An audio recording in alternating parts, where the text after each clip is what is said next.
Joining me on the program is a seasoned politician representing Nigeria's oil-rich region, and he is a lawmaker representing Sagama Ekeremo Federal Constituency. He is Honourable Frederick Agbedi. It's good to have you on the program, sir. Thank you. Great pleasure to be with you this morning. Thank you. We'll delve straight into the matters now, and we'll begin with the flood situation that is currently ravaging many parts of the country. Your region, inclusive Bayelsa State. Tell us, let us feel the pulse of the people in your region. What is it like? It's terrible, so devastating. It's mind-boggling, heartbreaking, and it's unimaginable. Yes, we are from a riverine territory. We are used to the water environment. But of course, when something is beyond your own normal experience, you get so dumbfounded. I can see how really devastated our people are, particularly in the Niger Delta area, particularly the communities that are in the freshwater area. Those in the ocean areas, the mangrove swamp areas, are not as affected as the communities in the freshwater area. As we speak, Bayelsa is inaccessible. It's severed from the rest of the country and the rest of the world, which is so unfortunate.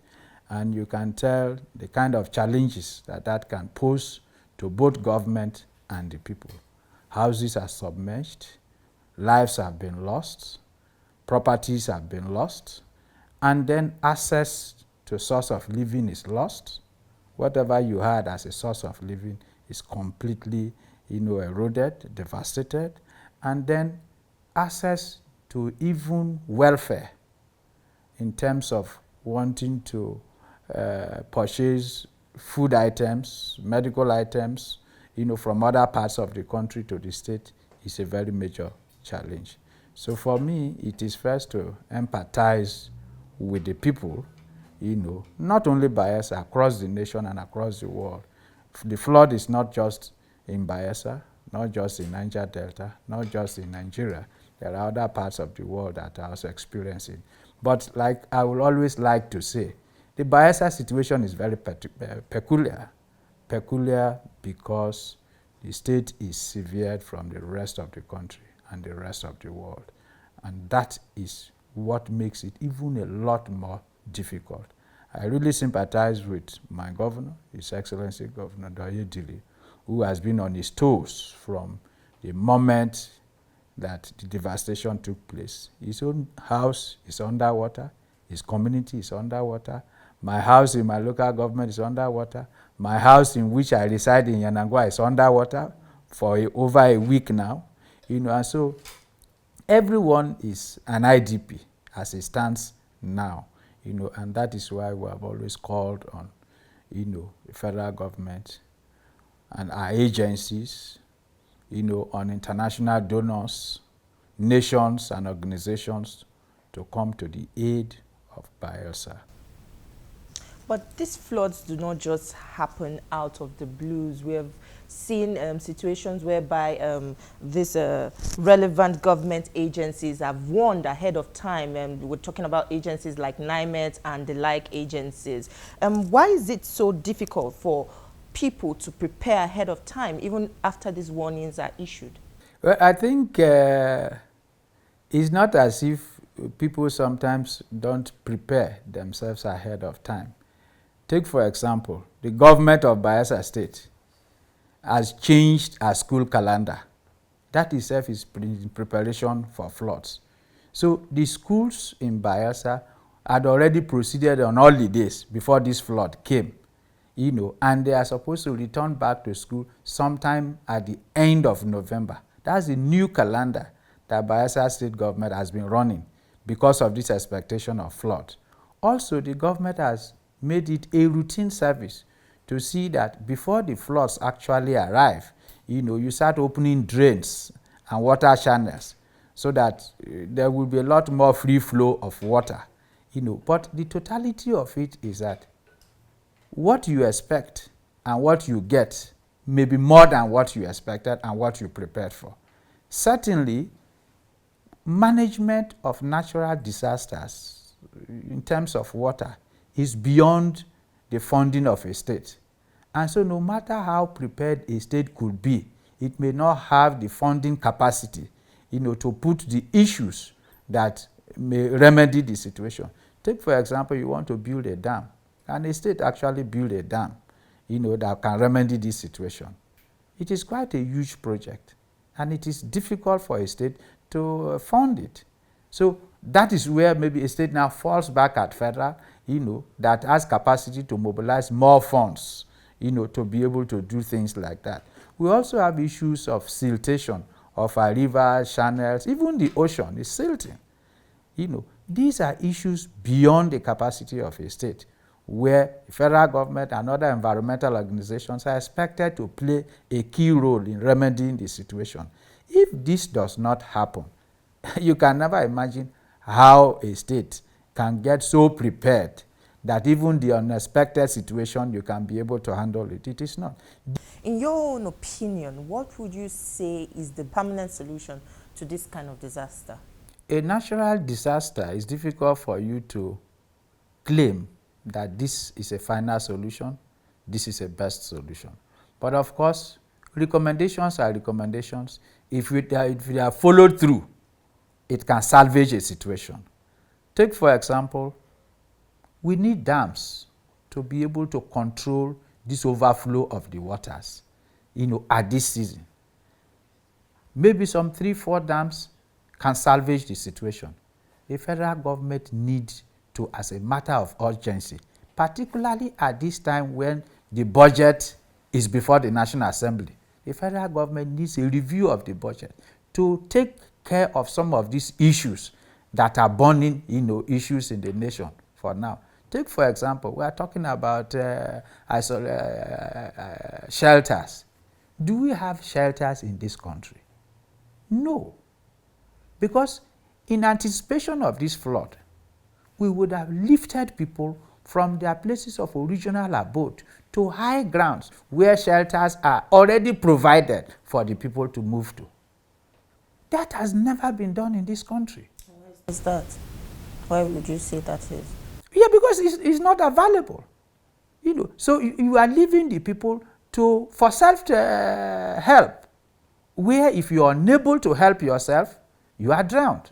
Just yesterday, somebody drowned in my local government headquarters. An elderly person drowned in my local government headquarters. These are the issues. But if there were shelters provided by government at high grounds, maybe as the water is overtaking settlements, you move the people either through helicopters, through boats, any available means that you can evacuate the people before it overwhelms the people. They will now be resettled in those shelters in high grounds. That will save the situation. That makes it even easier for you to manage, the IDPs that you are going to put in those shelters. Honourable, from what you said, the government has a role to play in this situation. But from the Minister of Water Resources statement in his last appearance before the Senate Committee on Water Resources, he says that this is an act of God, according to him, and nobody should be held accountable when it comes to asking questions from government. Do you agree with this? You know that the Senate Committee did not agree with him, and so I couldn't have, agreed with him in any way, because God has created us as human beings, giving us knowledge to deal with situation. And so, if you have a challenge, you don't need to wait on God to come and solve the problem. You use the intelligence that God has given to you to deal with the situation. And that is why people are making these recommendations. What are the recommendations? Dike the rivers, establish dams, desilt the rivers, clear drains, and all that. It is because of the knowledge God has given to us that these recommendations are being made. And they are made in such a way that if you carry out some of these, it will not totally cure the situation, but it will reduce the impact that it will have on the people. That's the essence of life. So because you find yourself in an helpless situation, if you don't help yourself, it will consume you. But if you help your situation, if you help yourself, you might be able to even conquer the situation. So what we are talking about is using the situation, your mental capacity to think through, to help the situation so that you will not be overtaken by that challenge that we are. There is no way that you take a number of these measures that it will not reduce the impact of this flood on our communities. And that's the truth of the matter. So it's wrong for any minister to just feel that it's natural, and so you allow the natural cause to take itself. I mean, I don't think that that is the right assertion to make. All right, let's talk about oil theft in your region, which seems to be the biggest headache of the federal government at the moment, including security agencies. Who, in your opinion, should be held responsible for the increase of this economic sabotage? Again, is the government. Because for you to access the oil facilities needs protection, needs cover up, needs knowledge. And then it has to do with huge funding. Those of us from the Niger Delta, those of us from the locality, one, don't have the government contact, don't have the knowledge, don't also have the funds. We don't have the security cover. And so the totality of oil theft you are seeing comes from the center, where the conglomerate of all these issues I've talked about resides. So one person has the capacity to take the security cover, take the government cover, provide the funding to be able to, and then the expertise to be able to even tap a point into an active pipeline. Active pipeline is very dangerous for you to create an impact on an active pipeline. So you must have that expertise and knowledge to be able to do that. And of course, look at some of the discoveries and disclosures that are happening. Some of these lines are run to the IOC's facility where they load this crude and take it away. Can an ordinary man like me or by people in the Niger Delta and the villages do that? No. Certainly, there are big wigs behind this who are facilitating it, who are the sponsors of it, who ensures that they make more money at the expense of their nation. And once you want to be richer than your nation, certainly the nation will suffer. And that is what Nigeria is suffering. That is even what the Niger Delta is suffering. That's what the oil-producing communities are suffering. Why is it so difficult to identify? Because even the government itself is admitting that this is also interfering in its own affairs. Why is it so difficult? Since it's an organized crime, it seems to be an organized crime. Why is it so difficult to name people and, let them face the wrath of the law? It's difficult when your fingers are also soiled. Let me give you an example. Before this government came in, they were accusing the previous PDP government that the PDP government was hiding sponsors of terrorism. This government has been in office for 7 years. Where are the sponsors of terrorism? Where are the sponsors of terrorism? It's like a thief is in custody of a property and the property is missing or diminishing. Maybe the thief is the one who will even shout louder. Say, oh, this thing you gave to me is missing, it's diminishing. What is going on? Who is, to placate that he does not know why this is happening. This is what Nigeria is. Those who are involved are the corridors of power. And when those at the helm of affairs knows that they are part of this situation, they will not name names. They will not name names. And that's why some of our brothers who are now, exposing what is going on, appealing to, please tell your people to stop this, to stop that. It will get to a point we are going to name names. Yes, people know some of these names. Let's talk politics. Your party is still battling with internal crisis with the elections just 4 months away.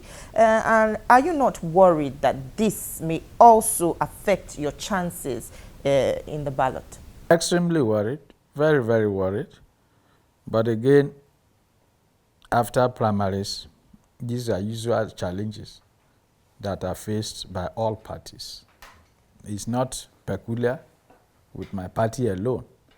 Almost all the parties are facing one kind of challenge or the other as post-primary issues. Like you said, one is deeply worried because this is an election that the PDP need to win to salvage Nigeria from the misrule of the APC. And if we are not focused on that, then of course, what will be the situation of our people? The constitution review seems to be suffering a hitch, a setback, because of the reluctance of the state assemblies to actually consider the 44 bills forwarded to them by the National Assembly. Do you agree with the instance of the Conference of Speakers for some specific bills to be included in as conditions for until they consider this constitution review? According to what the speaker said, he asked the Revenue Mobilization and Fiscal Commission to make public what their take-home is. Is there any work in that regard? Yeah, I think it's not about a plan. It's something that a parliament has always, taken as a responsibility, both as individual legislators and in our collectivity. In several assemblies, be it previous, be it present. I know of a situation where I have even spoken about it on live television. I know of a situation where my colleague in this assembly has even showed to the world his alert in his phone that this is what I take home, and the parliament has formed different platforms to also enlighten the people. The unfortunate situation is that nobody seems to agree. Nobody seems to believe. Nobody seems to, understand that this is the true situation. I had even had cause to say the parliament is underfunded. And I was challenged by the moderator, how? Can you prove it? I said, yes, and I'm ready to go ahead, and all that. So the speaker, in furtherance of this disbelief, is what is making the speaker now engage Ramfak to say, make public, let the whole world know that this is what, since they don't believe the different platforms that we are using, and you are the one who, and I will also say that Ramfak, in 1 or 2 occasions, have also come out to say, this is the situation. Except there are other things happening that they don't know. As far as they are concerned, this is the legitimate situation. And yet people will sit in front of camera and begin to say, oh, professor is paid 400,000 and legislators are paid 45 million monthly. And nobody even asks, as a moderator, this your claim. Can you verify it? Can you substantiate it if you are so challenged? No. And that is the worry, we have as legislators. That's the worry. I know that even civil societies have taken time to educate the public over the true situation. In this situation, they don't even want to believe the civil societies. In other things, they will claim, oh, civil society, do it for us. In this situation, they seem not to even believe the civil societies. So where do we stand? So I think that the speaker is just taking further steps, not as if these steps have not been taken before, but I commend him for taking these further steps. And we'll keep emphasizing, we are very troubled, we are pained, we are worried, because you can be so misinterpreted and people will visit that anger on you innocently. because we have a vulnerable society.